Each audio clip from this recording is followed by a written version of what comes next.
Bom, vamos lá para a coletiva de imprensa, né, do Felipe Luiz, depois do jogo do Flamengo contra o Vasco, né. O Flamengo venceu por 1-0 e essa vai ser a primeira coletiva do Felipe Luiz e eu espero que vem muitos por aí, né, mais de 80 coletivo. Espero que Felipe Luiz sempre vai estar aqui para dar entrevista coletiva. Vamos ver o que ele tem a dizer sobre o jogo do Flamengo contra o Vasco. É um time muito diferente dos demais. O Flamengo treinou em média aí 9 dias e nós vimos aí uma atuação muito boa, né? Até o momento da expulsão tinham 13 finalizações. O que mais te impressionou, por mais que você acompanhe o treinamento, dentro dessa atuação, a atuação do Flamengo fisicamente, o que mais impressionou ao Felipe Luiz, que mudou do treino para o jogo? Não me impressiona porque eu já conheço os jogadores, já sei da forma que eles têm de lidar, a ambição que esses jogadores têm de jogar, de performar, de se divertir dentro do campo. Você falou e bem, quando o time tem tempo para treinar, ele desenvolve todas as ideias, ele pega todos os conceitos.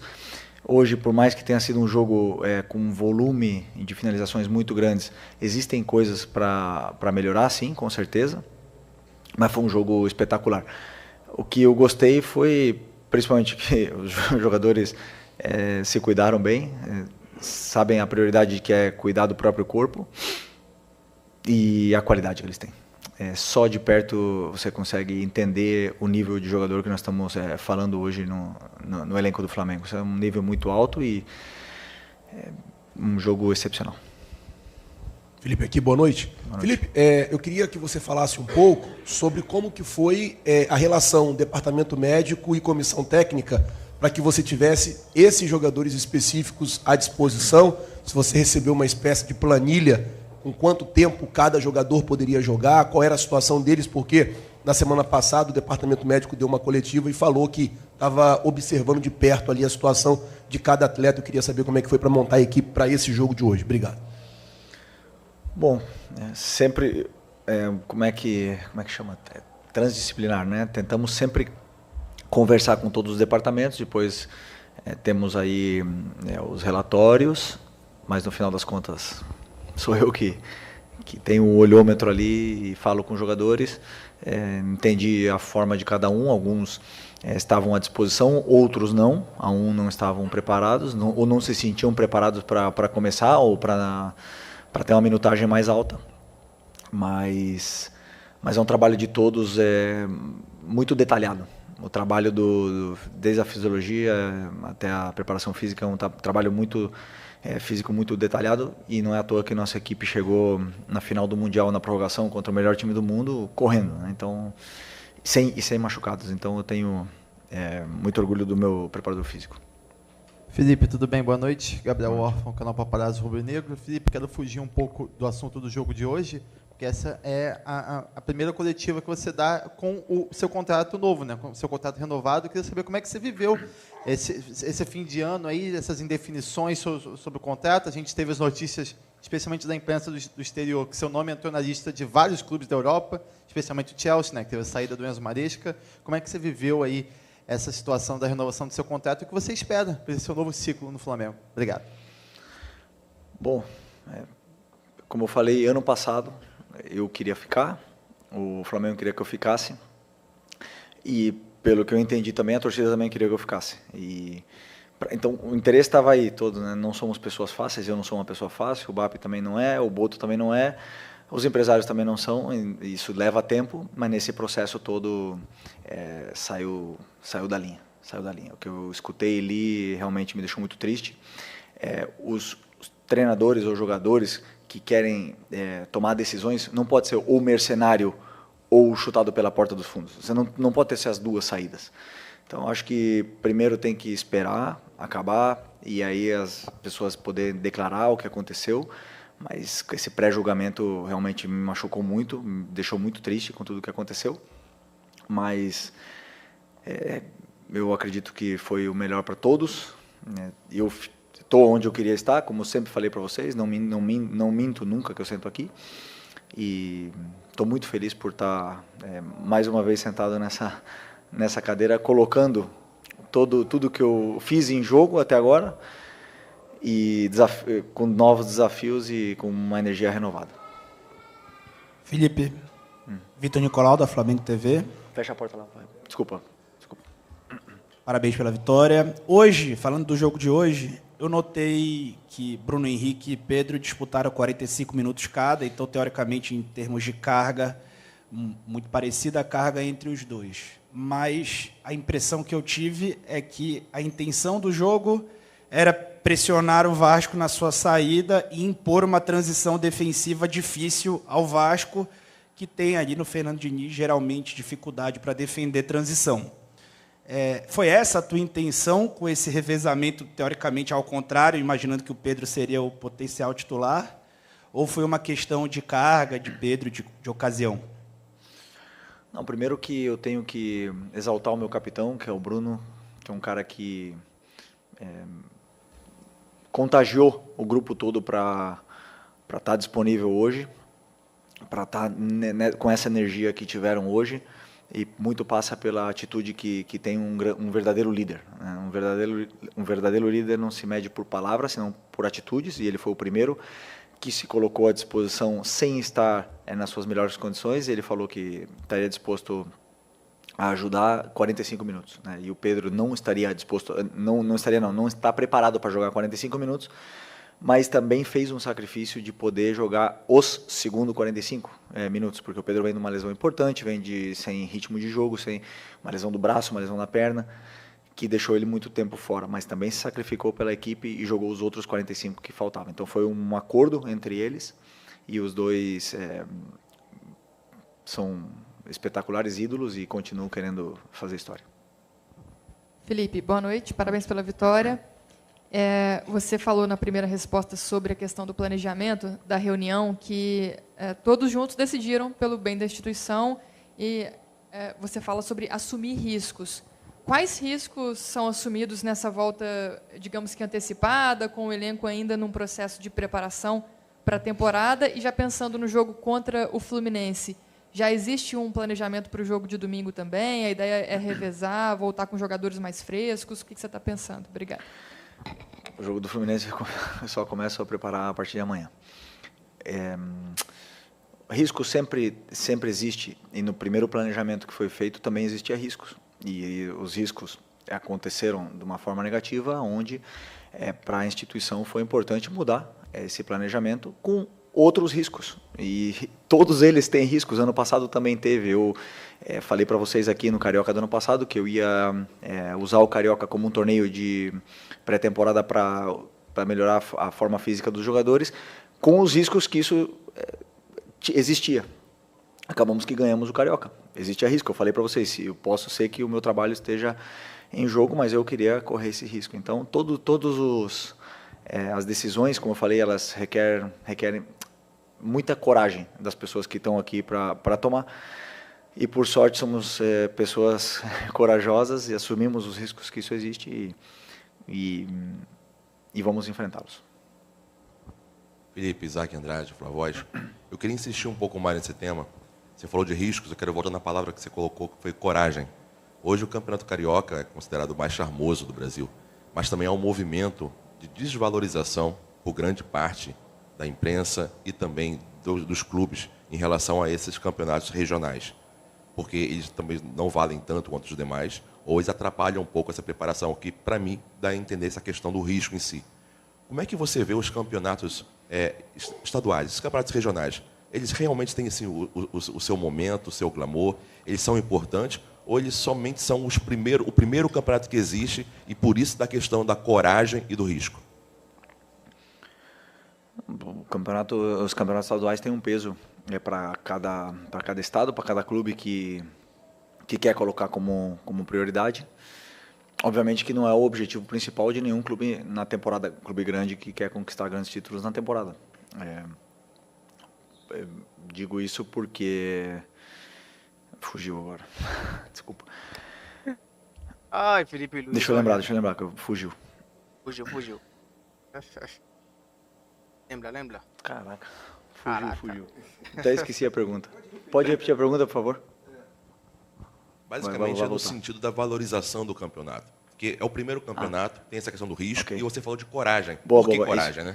Não, desculpa, não, porque assim, o Campeonato Carioca tem o valor que, os campeonatos estaduais têm o valor que cada clube dá, e a tendência, hoje diminuindo datas, a gente não sabe qual é, se vão continuar sendo importantes, se vão continuar,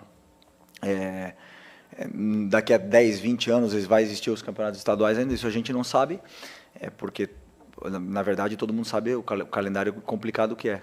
O risco e a coragem é justamente por essas datas estarem tão apertadas e por nós pagarmos o preço do sucesso ano passado, de chegar na final do Mundial e já ter o campeonato começando agora. Então, tranquilidade, enfrentar com não a competição, senão estamos vestindo a camisa do Flamengo, temos que sempre dar o melhor.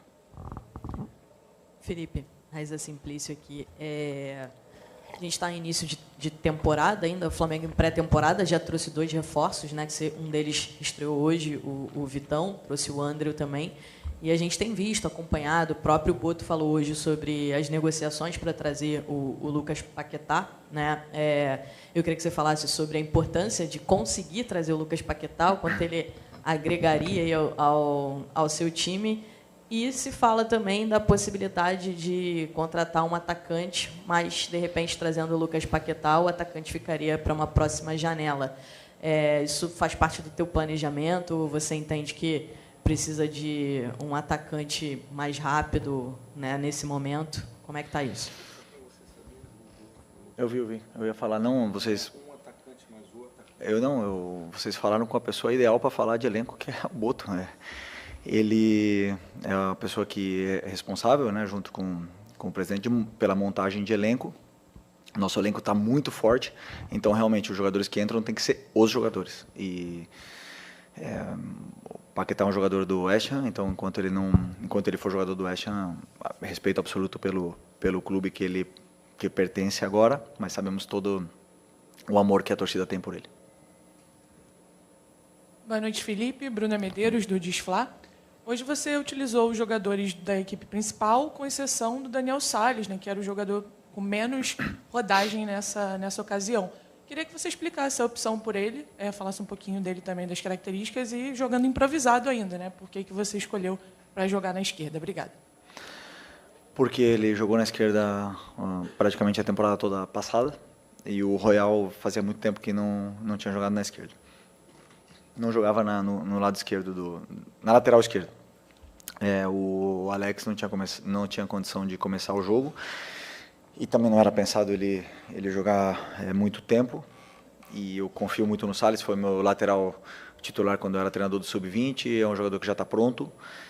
Claro que tem coisas que melhorar, mas é um jogador que já está pronto fisicamente, é um jogador que é importante, tem muita qualidade, todos vocês sabem.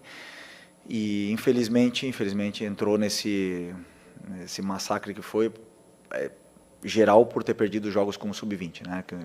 E eu confio em muitos jogadores que lá estão, e não porque perderam 3 jogos que são horríveis, e como se falaram aí, tem muito jogador que sim serve e que a gente está olhando com muito carinho sempre. Então, o Salles é um deles, a concorrência sempre foi muito forte. Ano passado, Wesley, Varela, depois o Wesley saiu, veio o Royal, não teve espaço, tinha 3 laterais esquerdos, e esse ano surgiu uma oportunidade para ele, e vocês viram que é um jogador que já está pronto. Felipe, boa noite. Rodrigo Cerqueira, do Grupo Globo. De todos os feitos que você conquistou no Flamengo, um deles, um que durava muito tempo, ou não acontecia muito tempo, foi ter terminado uma temporada inteira, depois de já ter assumido no ano retrasado.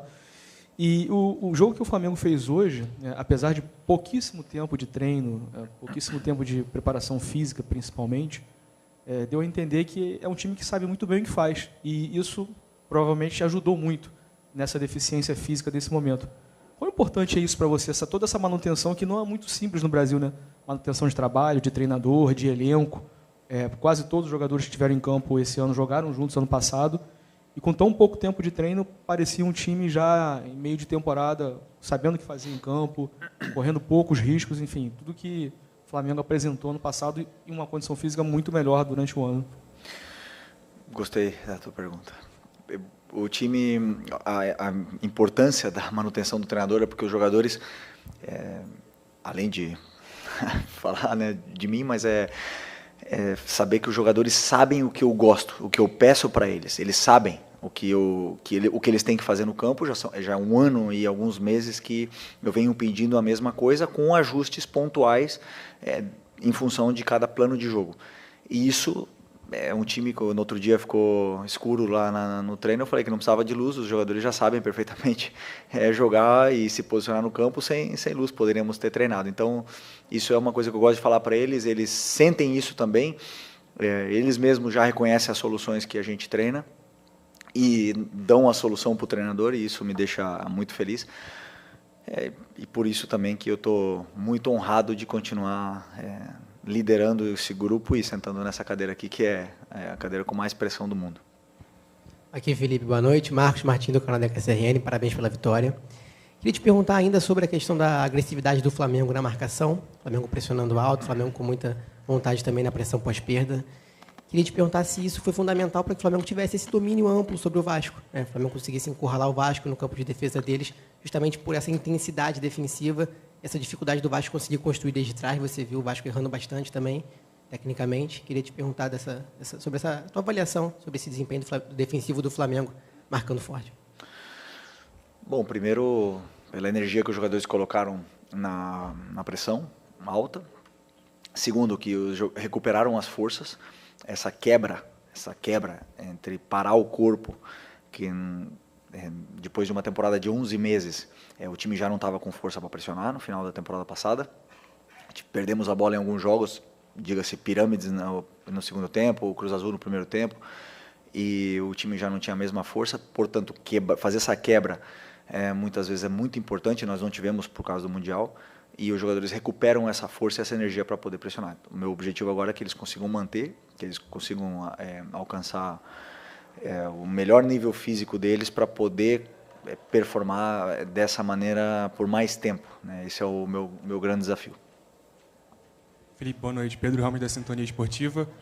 2 perguntas rápidas. O Léo Ortiz hoje entrou na vaga de um outro volante. Ele fazia a função com o Tite muito de volante, mas contigo praticamente foi só zagueiro. Hoje entrou como volante. Eu queria saber se é uma ideia sua, talvez, para rodar um pouco mais o Vitão, para tentar fazer com que ele se encaixe melhor com o Léo Pereira. E uma segunda rápida, porque o Plata mudou para 19 a camisa dele. Obrigado. Não, o Léo não é volante e comigo não vai jogar de volante. Ele é zagueiro. Para mim, ele é um dos melhores zagueiros do mundo, e do Brasil também, e também para mim do mundo. E hoje eu estava na dúvida entre ele e o Michael, que treinou muito bem de volante durante essa semana, mas como a gente estava com a mais, eu preferi manter uma estrutura mais sólida, já com a vantagem no placar, com ele ali fazendo essa... Na verdade, era uma construção com 3 zagueiros. Mas eu não vejo ele como volante, ele não compete por posição como volante, nem vai competir, a não ser que realmente precisamos de um sacrifício dele. Portanto, o Vitão compete por posição com o Danilo, com o Léo e com o Léo. Então, gostei muito do jogo do Vitão falando nisso. Desculpa, do Plata não tenho nem ideia. Nem sabia, eu vi hoje que ele tinha mudado de camiseta. Ai, cara, Oi, Felipe, desenho, aqui né? Sérgio Lobo. Eu queria saber um detalhe sobre o planejamento, voltando a falar de planejamento, que é o seguinte: a gente vai ter uma parada para a Copa do Mundo e até lá vão ser disputadas 18 rodadas do Campeonato Brasileiro. A 19ª vai ser 50 dias depois, ou seja, depois do Mundial, mais um período. A preparação do Flamengo, especificamente do Flamengo, está sendo meio que full para esse período, até essa parada para a Copa do Mundo, e depois vai ter um recomeço para esses 50 dias após, para o segundo semestre. E só um detalhe sobre a vestimenta: a gente está te vendo aqui hoje pela primeira vez e todo mundo te viu hoje repaginado. Esse vai ser o teu uniforme para a temporada?